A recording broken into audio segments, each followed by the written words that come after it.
right, well, let's get rocking. We've got several folks in and excited to be joining everybody today.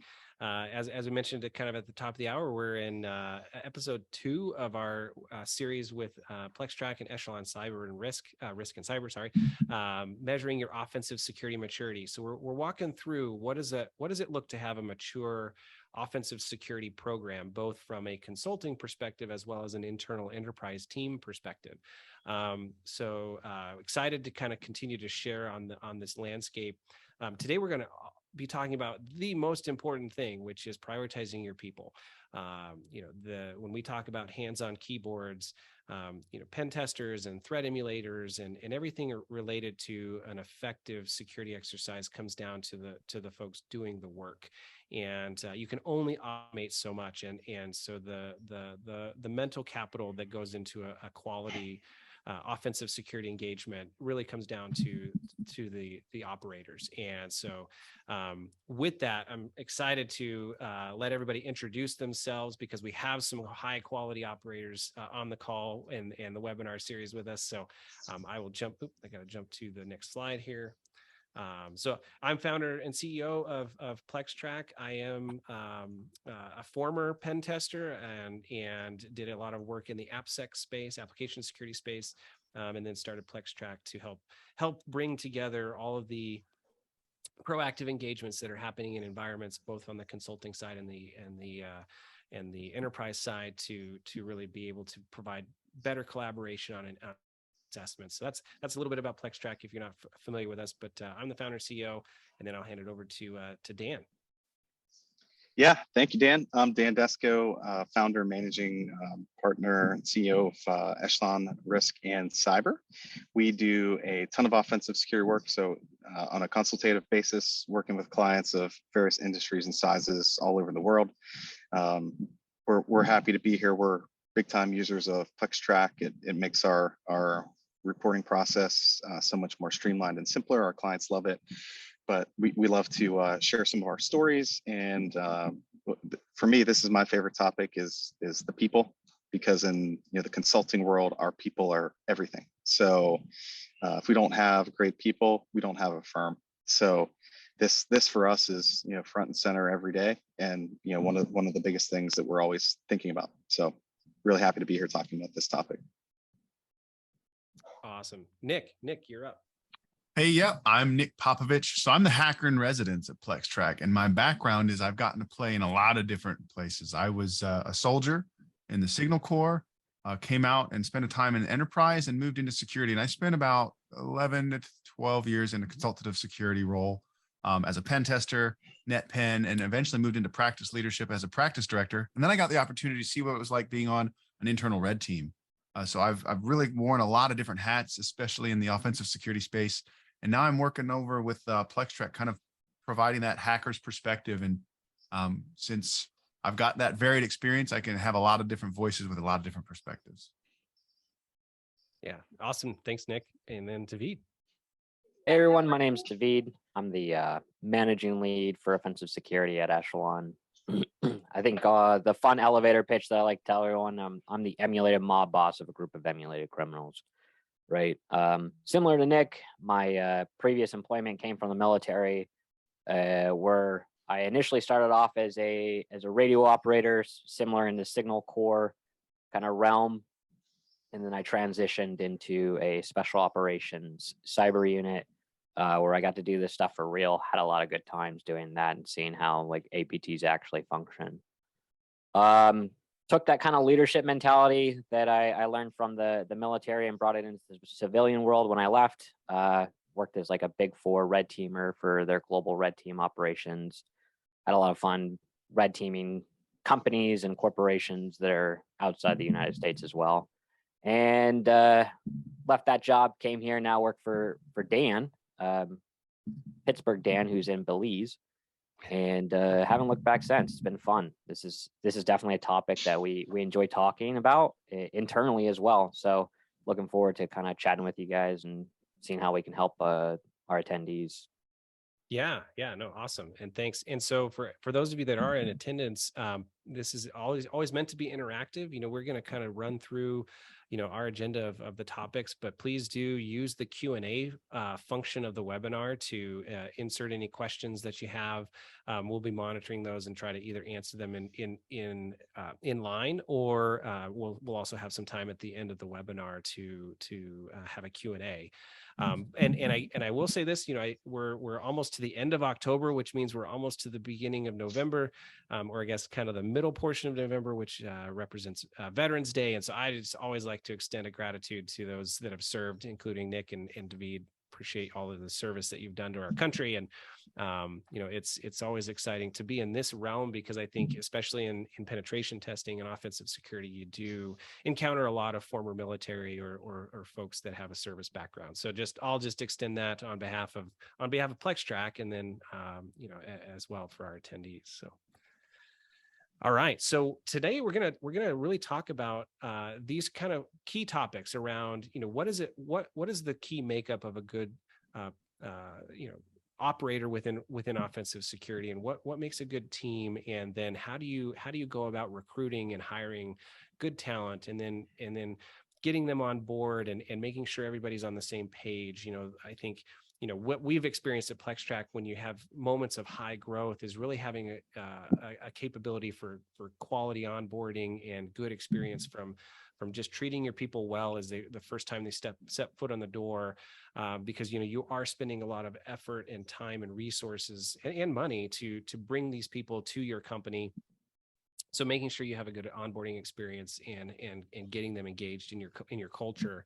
And then keeping them, right? The retaining aspects of you've found really high quality people. How do you keep them engaged and keep them motivated? And I think we talk a lot about especially in the cyber realm around your mental health and staying engaged and the balance of work and life and everything that goes on, and so how do you invest in your people and helping them grow and stay motivated, but also avoiding burnout. So these are the key topics I'm going to talk about today. I think it's fantastic, and I'm excited to hear everybody's perspectives. So let's go ahead and just dive straight into the first topic. This is all around recruiting and hiring, right? And I would say, especially during a talent shortage, which I think that cyber itself is probably always going to have some form of a talent shortage. So maybe let's start with what does it mean to actually have a talent shortage? And then when we're talking about an offensive security capability within your team or your consulting firm, what are we looking for, and how do we go about finding that talent?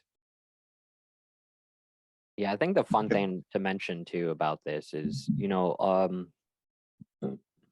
yeah, we're in a shortage. It's quite obvious that we're in a talent shortage, but a lot of times, we still get the impression that there's always going to be a candidate that fits our perfect description for a role, right? So I don't know why we do this as cyber people. Maybe it's just the fact that we're optimistic, but it's oh yeah, there's always going to be the next guy. There's always going to be the next guy. And we hold out and we wait for just that perfect unicorn that's probably not going to be coming along the route. So I think this is very important to highlight the fact that we are in 2.5 million jobs worldwide that need to get filled in cybersecurity as in general. So sometimes it doesn't make sense to find just that perfect unicorn, but that doesn't mean that you can't find the perfect individual for that position, right? Especially when we look at who's in the job market, who's looking to break into this kind of job. We have to look at things that aren't really translatable via paper, right? Whether that be passion or interest or whatever you want to call it, right? When you have a conversation with somebody who really enjoys this job and really wants to get into offensive security, you can tell. You're like, hey, talk to me about malware, or talk to me about network pen testing. And if they're getting hyped up on the phone, I guarantee you they'll turn into that unicorn individual that you've been looking for, right? That perfect candidate for the role. They may need a little bit to grow into it, but ultimately that passion, that drive that's put them into getting into this field, that's what we have to be looking for. And I think it's a little hard though to find through paper. It's kind of like when you were looking to buy a house, you kind of have to have your set of expectations, but then there's some malleability within there. You're like, you know what, I can give up having the rumor on this side if it makes sense. From my perspective too, and I agree with all those points, there's also something I say we, when I was in practice leadership, as leaders in organizations, security organizations that are trying to fill slots, there's really proactive steps we have to take with the HR. When setting the expectation, like you said, David, getting past the paper, I mean, talent acquisition and recruiting live and die by their systems and by the algorithms that sort resumes and put them right by keywords and those types of things. So what I struggled with was making sure, because there's a deluge when you're hiring for pen testing roles, you're going to get many times a deluge of applicants, and you don't want to miss out on. You have to find this balance, and I don't have the answers. Maybe I can get perspective from you folks, but I know that you have to strike this beautiful balance with HR of trying to vet folks, but you don't want to lose out on the folks who could grow into that role. But then you don't want to have a deluge because you're operational, you're having trouble. Or not, you're not having trouble, but you're executing work as well. You still have, everything doesn't stop. And you're like, now it's hiring season. I can take a break for 3 months and hire all my people. And so striking that balance and really working with your partners in talent acquisition, in HR, all those types of roles to really try and grind smooth some sort of paradigm that allows them to vet without throwing out, but then doesn't get you overwhelmed as leadership trying to run through interviews because you can't do your work because you have 9 interviews a day. Yeah, I mean, I agree. I think there's that notion, like, we kind of talk about like, hey, from the HR front, and especially in larger organizations, right? Bigger practices or bigger companies where there is that kind of, I would say, that bureaucratic step of you've got the HR recruiting angle that is doing that initial screening. So really educating those folks on here's the actual kind of candidates that we're looking for. They don't have to meet all these check boxes. You're looking for that ingenuity and that creativity first and foremost, right? And I think it's kind of interesting. Like I don't know about you all, but like when I was growing up, you'd kind of hear that adage of like, hey, getting a degree. I mean, like there's the whole conversation around like certifications and degrees. But like when I was going to college, like that was the mindset, was that hey, if you're getting a degree, it gets you that foot in the door, and they'll teach you what they need you to know, right? And I think there's some notion of that in cyber, but there's definitely like a baseline set of knowledge, right, and skills that you're kind of looking for, and then everything else, like you said, is malleable, and being able to say like, hey, these are the things that we can really help train a person up, but you're looking for some of those intangibles in terms of their drive, and I think within pen testing specifically, there's definitely more of a lifestyle around it, right? I mean, these tend to be the individuals that are doing this in their off hours, right? And treat it as a hobby more than anything up front. And so there's that notion, I think, as well, in terms of being able to balance how you find those folks and really discern where's that balance of, do they have the right knowledge versus do they have the ability to pick it up quickly and adapt.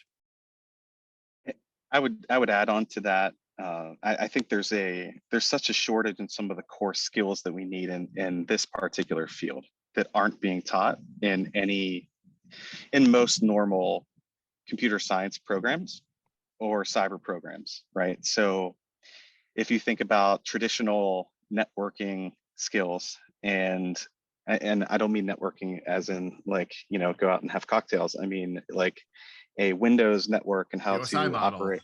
Yeah, 100%. Like Yeah. That's not being taught in most computer science schools, or secure software development, skills and what that looks like, and or how to hack web applications is not being taught in school. So a lot of those foundational things, those are things that have to be sort of taught through mentorship from early stages in the career. Unless you pull someone in, that maybe was a former network administrator that turns into an offensive security operator, things along those lines. So I think that's a big problem, and I think a lot of us are attacking it through really solid mentorship, but that's not being taught as widely as it should be. Yeah, I Yeah, I think think- we have a good. Oh, go ahead. Go ahead. I think all I of just- us have something. Everybody's got something to say on this topic. I'll keep it short. I'll be uncharacteristically brief on my thought, but it's this thing that we actually were on a webinar in February of this year, I think, or it was an early on webinar, and this idea that we as a community can continue. And I'm seeing grassroots campaigns in workshops, in non-for-profits, in for-profit training boot camps, and in some schools. But there's, to Dan Desco's point, in that there's fun, they're teaching certain things and theory and some valuable lessons. There's a way to marry it with the idea of manufacturing comprehension. And I love this idea, but like one of the things that I got to do in my career is I got to set up an associate program. I got to sit there and hire 6 people who were cell phone kiosk salespeople, who were passionate CTFers who didn't have the requisite knowledge, and spend 1.5 years, 2 years mentoring them through a program. And through that program, we learned that they can go through structured training, and there's actual value in structured training and receiving a degree or boot camp and structured training, but manufacturing the comprehension that comes from the fog of knowledge, from troubleshooting, from the experiential stuff. And we just don't have time for them to take 5 years as a systems operator. We need to manufacture clone troops now, or the empire is going to win. No, that's conflating so many different things. But so on that note, I think from education providers, higher academia, us as leaders in the information security community, and folks who are trying to look, when you're choosing training, when you're choosing education, when you're choosing things that are going to refine you, look at opportunities that are going to manufacture and give you scenarios that can build your comprehension of the core fundamentals and adding in scenarios. And then that is what creates this great holistic operator and practitioner. I was gonna let Now you everybody, go, Dan. everybody that Oh, forgot yeah. what they were Oh, going to Yeah, say. yeah. No, I know we were looking for both David. there. Yeah. Just wait. We're waiting each other out. We're like, who's Everyone's gonna- like, we all agree. Yeah. I mean, no, I think we've echoed all the same sentiment, and I think, the notion. I really do believe that, like, it's not just a talent shortage in terms of bodies, right? I mean, it's people having a desire. There genuinely is a baseline understanding of technology that has to be there, and that curiosity's mindset of like being able to break this stuff, right? And so, I mean, I'll never forget being I had 2 degrees in computer science, and I came up through the ranks of like being able to like hack and write exploits and all these things, and then and I started working in an application security program for an internal enterprise team, right? And so you're working with software engineers and developers, and whether they've been formally educated through the college system, or they kind of learned on their own, it amazed me, and maybe it's gotten better, but I don't know. But like, it amazed me how many just software engineers didn't understand basic networking, right? Like how, like when I submit a web request, how are those bits traversing to the server, and what is going on there, right? DNS and all these things. It's so there's definitely some of those things that from a security perspective, you would imply as basic core knowledge that you have to have. And so I think what's hard is really balancing kind of what you had the privilege. I would say that was a huge privilege, Nick, is to have the resources and time to have an associate program where you can actually train people, because most of the time everybody's overwhelmed. You need to find somebody that can hit the ground running and really get going, because there's so much work to do, right? And it's hard to balance how much time and effort you can put into like an internship or an associate level program. It's Do you not think just I was just gonna say real quick, it's not just training the person too on, well, here's how to do this nuanced thing in a network to pwn this thing. Like, that's cool, someone could learn that technique, right, or that tactic, but the real value is in how they explain how that the remediation for that works, how that impacts the network, or how that impacts the web application you're working with, and how to make that change. So that's the tough part, right? Like, you could teach someone how to run a technique, how to execute a technique in certain situations, and how that goes down. I think where the real rub happens is how you then work with the stakeholders to actually improve from there and make it meaningful in a way that they understand. Yeah, I mean, bringing it back to like the whole recruiting and hiring portion, right? cyber changes daily. We all know this. So ultimately, something I took from the military, in more specifically special operations, which I really, really liked, was you have to answer the 3 questions when bringing somebody new into a team, right? Is, can they do the job? Will they do the job? And will they fit in? And I know, like, will they fit in is not necessarily as important when you're in an environment that, like a corporation. Will you fit in is really important for like red team teams where everyone has to trust each other and work together, or in special operations. But will you do the job and can you do the job need to be answered first and foremost. And I think almost everyone will do the job, right? If you're applying to have a position, you would hope that that individual is actually there to work. The can portion, I think, is the hard part to answer, but ultimately, let's say the person isn't as technical as what you were hoping. You're hoping for a senior with 5 years of experience, and you're getting maybe a person who has 2 or 3. Can they explain things in a understandable and colloquial manner, right? Like, hey, can you explain to me what DNS is, or can you explain to me what HTTP is and how it works? Sure, they may not have a grasp on the OSI model or the TCP/IP model, but if they can explain things colloquially, right? Because we as cyber individuals, or as communicators, whatever you want to call us, we're terrible at communicating. We use all the fancy jargon, right?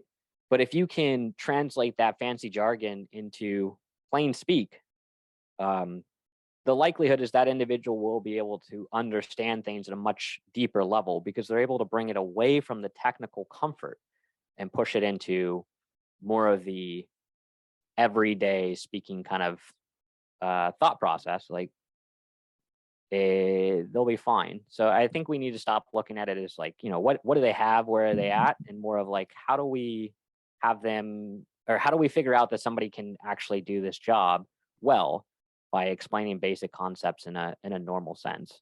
Yeah.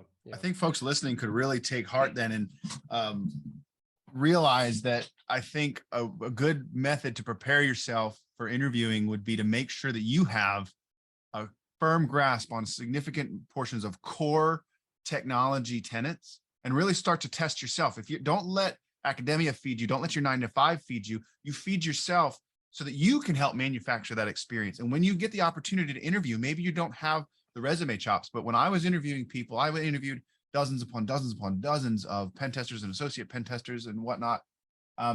Folks who could speak and could talk the talk and answer some of those questions, even if they didn't have the experience on the resume, I could tell that they had teed that up. So my I guess advice would be to test yourself, to go through and try and learn as much as you can about core functionality and be able to answer those questions, like what happens when a DNS request happens? What happens? One of my favorite questions to ask that was kind of open-ended, because people could take it as technical or as light as they wanted to, and it helped me gauge. I would say, so you go open up a browser, you go to the address bar and you type in http:// internet address, google.com, and you hit enter. What happens? Folks in a sysadmin background are going to talk about different things than folks with the AppSec background. We're going to talk about sockets versus GET requests. We're going to talk about different things, DNS requests versus not, how encryption works. Somebody's going to say, well, the temporal key exchange happens at this point. And somebody's going to say math happens and it's protected. But being able to talk through those core fundamental questions is going to give me, as a hiring manager, more understanding of where you are. So that's some advice too, hopefully some encouragement too, for folks who are looking at those cyber jobs. Yeah, absolutely. And I think, I mean, like, we could probably talk a lot just around like, how do you, I mean, I think it's always fascinating to me how hard it can be to get into cyber, right? Like, I remember trying to get in early on, finding cyber jobs and then feeling like you're not qualified for them or whatever. But like, then once you're in, then it's a matter of just continuing to maintain your skills and grow, and then the world's your oyster, really, is the way I feel. Like, if you're capable and you've proven yourself, you've got a great opportunity. But yeah, getting in that first step is hard. And I think that's also an important aspect for hiring managers and hiring leaders, to know, like, hey, these are, we may have this unicorn expectation, but here's really the profile of the person that we're looking for. And I always, when I regardless of what role. There's a book by Pat Lencioni. It's called The Ideal Team Player. And, it talks about hiring the folks that are hungry, humble, and smart, right? Similar to kind of your analogy, David, but like, those are some of the key characteristics that you really should look for in any kind of hire. And so we'll move on, because I think we could keep talking about just finding and hiring talent, but hopefully this was, kind of a good overview of our opinions, for the audience. Right. So, okay. So now let's say like we've gotten those folks that we actually want, on our team. What have you guys learned as key elements to the onboarding process? Both, I think, and even both from your experience as being a new employee and also bringing on new employees on both sides of the fence too, whether it's a consulting firm or, an internal enterprise team. Don't hire during Q4. What I mean by that. So that's tongue in cheek. That's tongue in cheek. Let's be real. There's actually back in the old days. Yeah. I mean, well, what I've heard too is in the old days, Q4 was you're gearing up for Q4 because everybody's going to try and get their tests done at the time. It's going to be bananas. And what I mean by that too, and now I've heard that there is no more Q4. It's just I had somebody tell me I'm in Q8. He was like, it never stopped. It went from Q4 to Q1. He was like, that was 5, 6. Like, it just kept there. Everybody's so busy. And that goes back to there's just a constant need for security services, security products, etc. Mostly security services and products. But the point being, if you're going to go through the process of taking the time to interview folks, if you're going to get them interviewed, processed, and all that jazz, you need to make sure that you take the time to have a plan. If you hire them on and it's like, now what? And you just throw them into as another duty as assigned to some other consultant with no plan, you're not going to be teed up for success. So onboarding a team member needs to be a process that you have put some thought through and you're prepared for. And so the idea of hiring at Q4 means, everybody's going to be busy, and you don't want to set down your new employee and be like, hey, we'll get to you in January when you hire them in November. Yeah, I mean, that's always my fear, right? I think that's Dan's fear as well, or Pittsburgh Dan. I always have to remember we have to discern the difference between the two. You're scared they, as you bring these guys in a busy time, that it's like, okay, what can I do to make sure that they feel like the organization cares about me? Because ultimately, as cybersecurity professionals, we do live in a little bit of a different realm, especially in offensive security, where teamwork and problem solving isn't a solo activity, right? So you don't want to feel like you're being left out there. To top that off, right, in offensive security especially, we all have our unique ways of doing things, right? Some OffSec teams are going to be running out of Azure, and if you come from an environment where you knew nothing but Azure and now you're going into a new attack infrastructure that's hosted entirely out of AWS, sure, the core principle's the same, but the command, the process, all that jazz is still a little bit different. So, I mean, on the leadership side, right, this is something that we as cyber leaders just need to make sure that we're not dropping the ball in bringing in our new people. Because, I think that's true for any job, but for us especially, it can make or break that individual's career at the organization. Yeah, I mean, I think there's nothing like a first impression, right? And so, you've spent a lot of time recruiting these folks, identifying and getting them through the interview process and whatever that process looks like. So they're excited to be there, right? And you want to maintain that excitement. You want them to come back from that first day of work and think, man, I made the best decision ever, right? That I am so jazzed that I made the right call. So that's one aspect, right? And so that really speaks to the culture of the organization. And then I think, you really setting up a plan for how are they going to, be engaged in the culture, and then also what are the key elements for success in their first set of weeks, so that everybody's on the same page. It's like here's what success looks like in our organization. And this is true of any role, but then kind of bringing it down to the offensive security side of the house. understanding the methodology, I think, is really important. Like, is there a standard methodology for how this organization, whether it's a consulting firm or an enterprise team, how you conduct exercises, and what's the engagement philosophy, and how do you go about, executing tests, and your communication styles, and who are the right folks to be talking to? All of those things can be drastically important, right? Especially if you're a more political organization, right, as a whole, right? Because certainly, large organizations can have a lot of politics, right?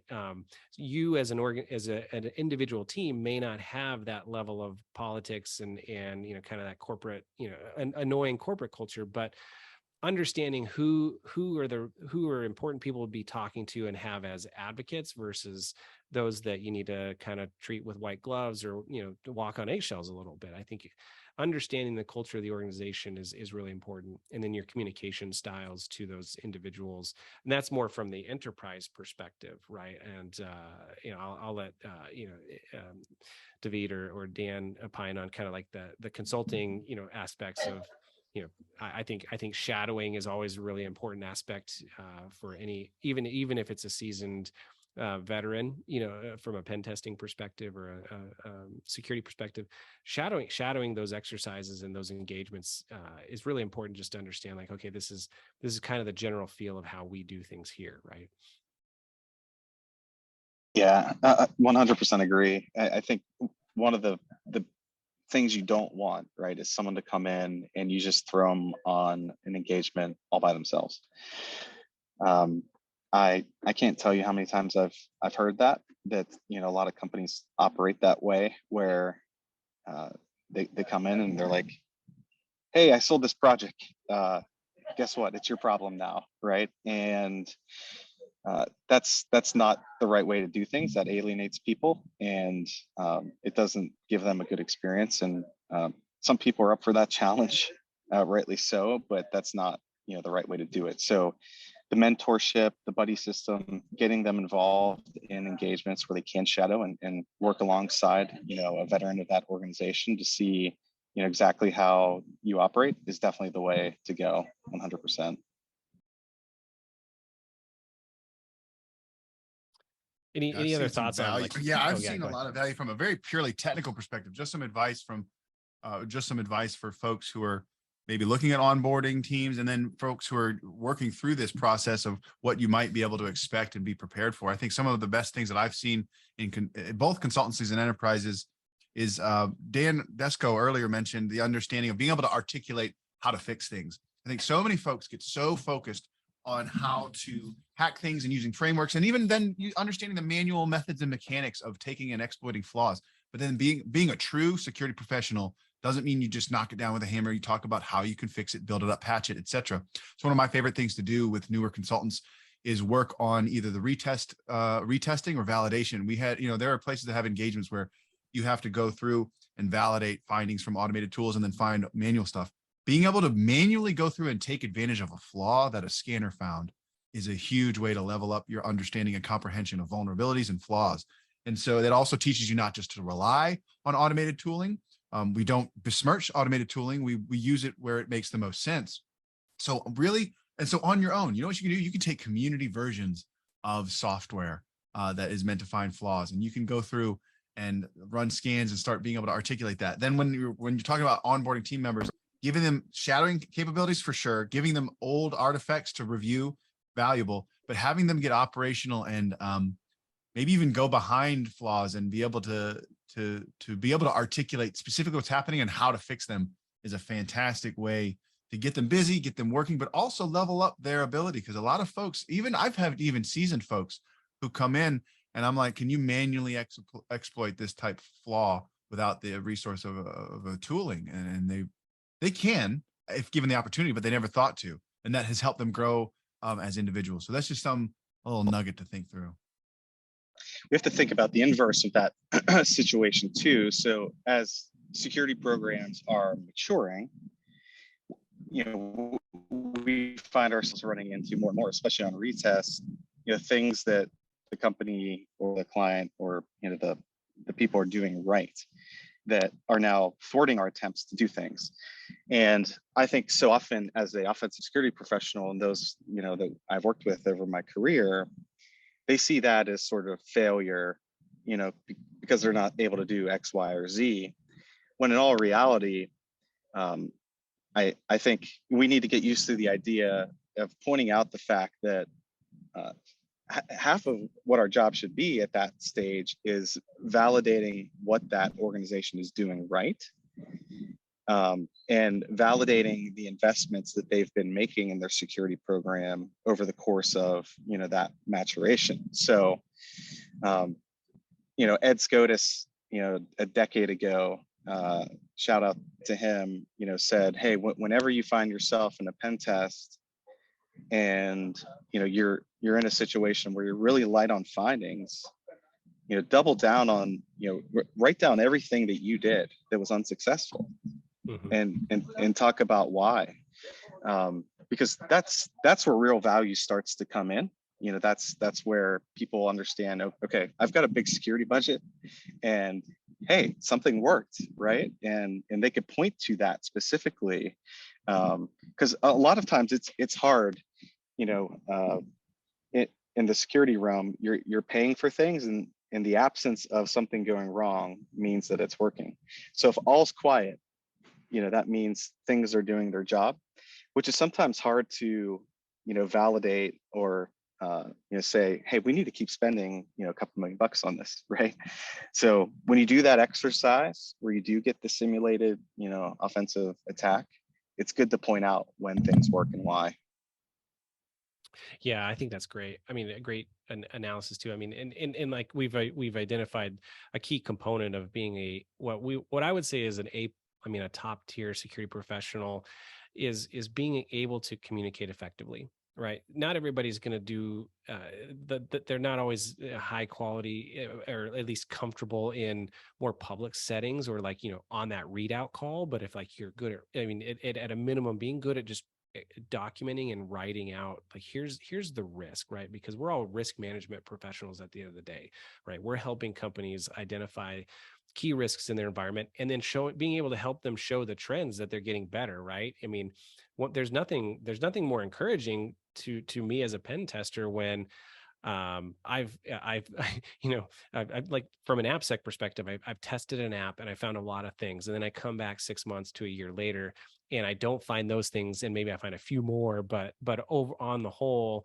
the app, you can tell, is progressing to be more secure, and I'm sure it's the same way from a network and environment perspective. We did have one question that I think is a good one to answer in this section. We know companies have an onboarding process, but what can someone just entering the team do to smooth out that process? I mean, David, what are your thoughts there? I mean, it's all about managing upwards, right? In this case, the best, what do they say? The best leaders are also the best followers, right? Like, we all got here in this position not just because we put our foot forward and said, I want to lead, but also because we followed the whole process of understanding what a good leader looks like. So I say all that just because it's like, that's really what this comes down to, is smoothing out your own process for a company. It's just putting that expectation forward to the management staff, right? Going, hey, look, this kind of sucked, or this was really good, right? Think of it as if you were given a pen test, but to the process itself. So when it comes down to smoothing, you have to be honest, be forward. You're not insulting anyone. You're only making it easier for the people who are coming after you. Yeah, I agree. And we'll move on to the next section, because I realize we're getting low on time here, and we've got some other great topics to cover. But I think being good at just comfortable at asking questions and just saying, hey, what does the success look like? What are the things I need to know? And I always encourage someone starting a new job, like, if there's ever a time to maybe kind of could just consider it hey, I'm going to put in the 60 to 70 hour weeks, early on is then, right? I mean, it just helps, at least framing your mind, like, I've got a lot to kind of pick up on. I'm not saying, that's a must, but I've always, when I've taken new jobs, I've kind of always just prepared myself, like, hey, if there's ever a time I'm going to put in a lot of extra effort, not that I ever wanted to like slack off, but it's like, I'm going to just, make sure I am I'm dedicating that time to really understand, like, am I getting up to speed as quickly as possible, which does require, in my opinion, some time outside of, like, normal operating hours. Is that may be a little bit of a controversial statement, but that's just how I've approached it. It's not what I put in my expectations of my people, right? I don't want to say that. So all right, let's move on because we got a lot. Okay, so we've got people onboarded, we've got them in, we've got them, ramped now, and they're really, firing on all cylinders. How do you continue to invest in the growth of your people? I think this is an important topic. So I'd be curious, Nick, maybe what has been your experience on continuing to grow people? So I think finding, there's a whole slew of really great training now. Back in my day, when it was all just peach fields, the training opportunities are vast, and with that comes overwhelm. There's an overwhelming sense of which training do I take, which training for my people, cost point. I think understanding that people are going to want to take structured training, but also offering experiential training opportunities. I've been in environments that offered both. We would have our own some more seasoned people along with some more junior people build out training that was right from the field, very experiential training in virtual lab environments, kind of creating your own CTF and that culture. There's so much value in that. But in the same token, realizing that some of the bleeding edge newest stuff, and just to satisfy your folks, that there should be a training budget associated with heads of humans, and they're going to want to train, and then encouraging folks to maybe take a wide breadth of training. Maybe somebody's really into apps and they want to take the latest web app training, and they do it, and then maybe encouraging them, get into some cloud stuff, get exposed to some other. I think just making sure that there is, because it gets really hard, especially when you've got a lot of work to do, finding time to train. And that's the other thing. I think investing, and it's a price tag. I get it, managers, but getting time for training is as important as the training itself. And I've had that held over my head as well when I was building training budgets of, you understand that non-billable time is costing the company money. But after understanding it, they realize that is an investment in people. So making sure you're investing in the training, structured courses, building it, and giving people time, incentivizing it, and then really generating a community. Because if you can have your team who are interested in creating sessions and training each other, that not only is it cheaper, but it's valuable. It's building trust in the team. Finding that happy mix is there. And I know it sounds like I'm saying a lot of magic things that could never happen. I've seen it. I've seen organizations who have done this well, both consultative and enterprise and provider space. There are people who realize that this is how you get bleeding edge. This is how you keep people happy. And this is how you keep people technically proficient. Yeah, like I said before, right? Cyber changes by the minute. This isn't something that we can just hire somebody and just walk away from. I won't badmouth any corporations out there that do, but ultimately that's why there's a high turnover when it comes down to this. The largest complaint I hear from a lot of my mentorees is, I just feel like I'm not being invested inside my own company, and that kind of sucks, right? Because ultimately, yeah, a lot of this that Nick and I and yourself, Dan, have learned, we learned on our own. Like, I learned malware dev by just finding random articles or hacker forums that would explain the process or the idea, and then trying to extrapolate from there where I wanted to go with it. But today there's so many different resources, so many good practical resources to test and understand the what do you want to call it, like, section of offensive security, that we have the ability to pay into this. We should be paying into it. No one should feel like they're not being invested in their own company. Yeah, as a leader, I think it's important, to make it be a two-way conversation, right? Like, hey, we want to invest in you. What are some areas that you want to learn and grow? And then also, here's some areas where I see you have opportunity for growth, and I want to invest in you that way, right? So it, like you said, it might not be every conventional piece of training. It may be like, hey, I'm gonna send you to Toastmasters because you want to be a speaker on the circuit, right? Some people want to go and speak at conferences and be involved. So like that requires some skills, and maybe you don't have those. So like those are some other, non-technical things to look at from the training perspective, and just know that, like, hey, I am engaged in who you are as a whole person, not just the technical aspects. And so making sure that two-way conversation, like, here's what I'm really interested in growing and learning.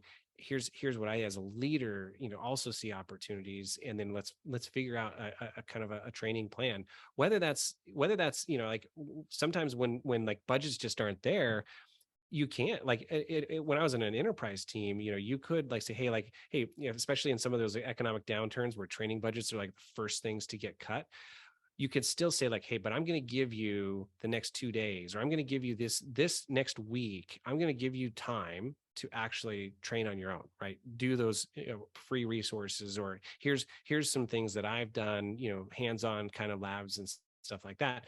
So like you said, Nick, is like at least having the time to be able to do that, because knowledge is the power, right? I mean, you don't want to go into a training or things like that just to get a certification, or, Right. I mean, not that those are bad, but it's definitely like, what are you doing with the knowledge, right?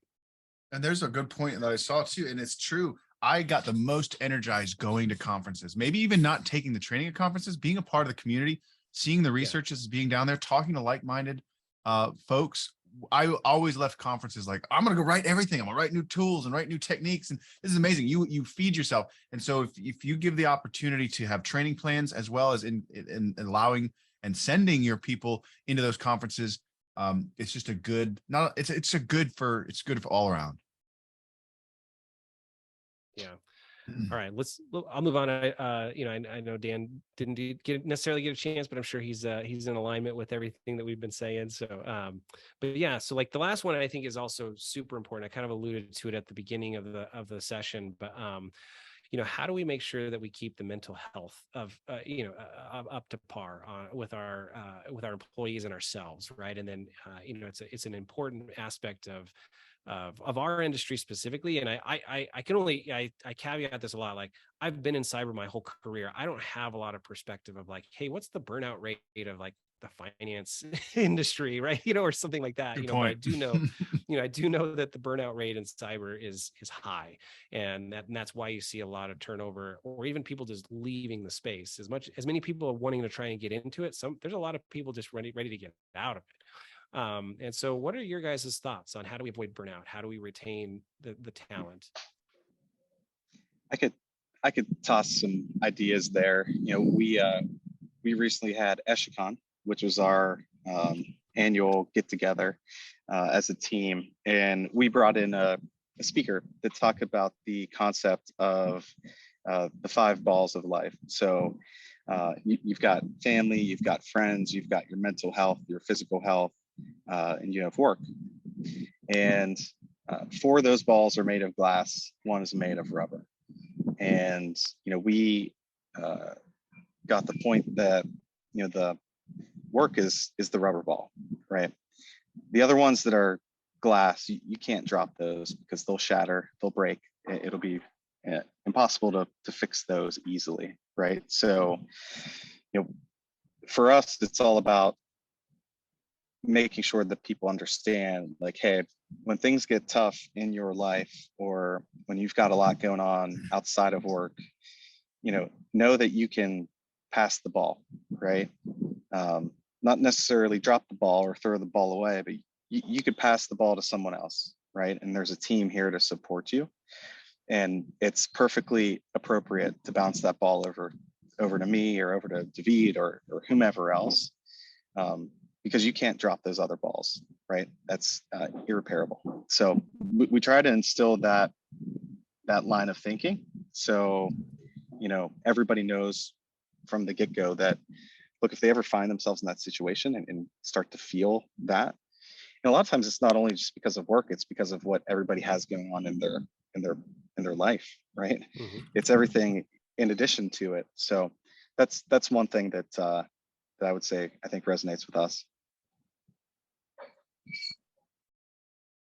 Yeah, fantastic. I mean, I think it's that knowing that you have resources available to have vulnerable conversations, right? And there's always that notion of like, hey, HR, you've got to be kind of cautious around certain things, and so I think as a leader, knowing like, hey, I care about you as a person, right? First and foremost, right? Like we're here to do a job, but not at the expense of your livelihood, right? I mean, like in terms of, like there's some, there's going to be people that are dealing with some very, very serious things, and knowing that you can have those conversations and work with the resources that your HR team and your benefits program may also provide, when we're talking strictly kind of around mental health and those kinds of things, that it's okay to have those conversations and be, vulnerable in the perspective of, hey, we're working together, and viewing you as an entire person, right, and not just your work product, right? And I like that. I like that analogy, Dan, of, like there's certain things that will break, but the rubber ball, as long as you don't drop it, like, we're here to help, right? And also potentially have some grace, right, if something does get dropped in an emergency or something like that. But I think we're in a different age, right, as professionals. I think some of us that might be a little older, grew up in that notion of like, like you have a strong, you must have a strong work ethic, and you don't share personal sides of your life at work, and you don't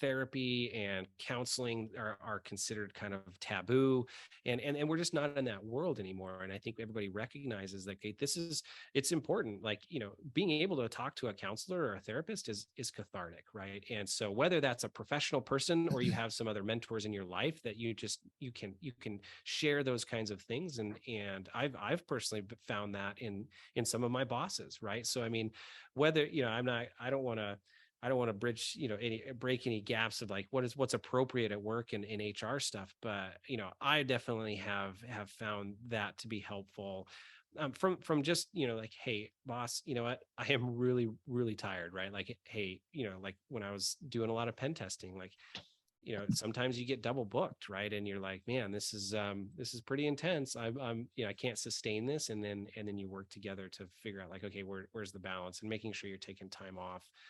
Those are all important aspects. But I couldn't agree more. I don't know if David or Nick, you had any thoughts there, but Yeah. I mean, yeah. Just because you had mentioned the strong worth ethic thing, something my dad told me that kind of just stuck with me, right? And this guy was pretty successful, came from a poor family in Chile to the United States, started his own company, and then became a executive at Hitachi for some time. A strong worth ethic requires a strong rest ethic.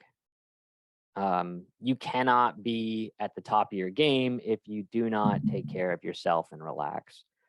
Many of you guys are probably like me, right? Like, we do this in our spare time because it's enjoyable and we don't see it as a job. It's almost just like this fun problem solving. Like, how do I, like right now I'm on a cell phone hacking kick. So it's like, how do I get the JTAG information from a Samsung S3 and understand that, right? To me, that's a problem that I have to solve, like a puzzle. And I find it so much fun that I just want to do it all the time. But the moment it starts to feel cumbersome, or the moment it starts to feel like it's a little bit more than just a puzzle to solve on my time or to enjoy with it, I have to take a break. And recognizing that at work, especially in the consulting life, like, sure, we have a 9 to 5, right? We have a work hour time frame, but it doesn't mean that you can't just like step away from the computer for an hour, right? For lunch, go eat lunch somewhere else, or go enjoy a nice little walk, right? Just these small little things can help you avoid that burnout. And as leaders, we need to be making sure that we're watching our own team members and going, hey, this person's acting a little bit different. Let me make sure they're feeling good. Hey, man, you feeling okay? Go take a walk or take the rest of the day off, right? There's no shame in having like an early Friday, right? Mental health early Friday, leave at 1, leave at 2, especially if all the work's done and there isn't anything pressing. Like, finding ways to give back to your team for all the hard work that they've been doing is enough to make it feel like, hey, you actually care, because you do actually care.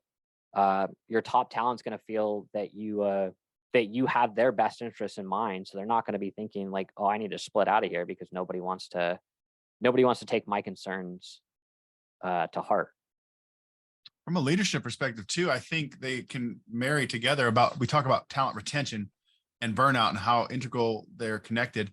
I think when you set expectations and there's a clear path for progression, but also you've set expectations for the job, then you can come in and say, listen, you don't have to be so stressed out about, a lot of newer folks, especially in pen testing, worried every report, they're worried they're going to get fired. Every report, they're worried they didn't find enough. Every report, they're worried that the imposter syndrome, we understand it runs deep. So setting those expectations, but putting in the thought and effort as a leader to establish career path, career progression. They can see they can see where they're going to be, what they can attain for. There's goals they can reach.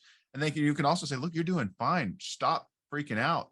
Stop, and then also encouraging folks to stop gauging their success off of their peers. I remember telling people when folks would release a new tool, we had tool tip Tuesday sometimes, or somebody would release a new tool. You could tell the people that were not excited for the person to release a tool. They were like, this makes me look bad because I'm not releasing tools. It's like, stop, focus on yourself, focus on your own personal goals. I'll work with you to make those goals, and you have a clear path. And then you can be happy. You can be genuinely happy when smart people do smart things. You don't have to gauge your success off of the fact that they're smarter than you. You can appreciate that.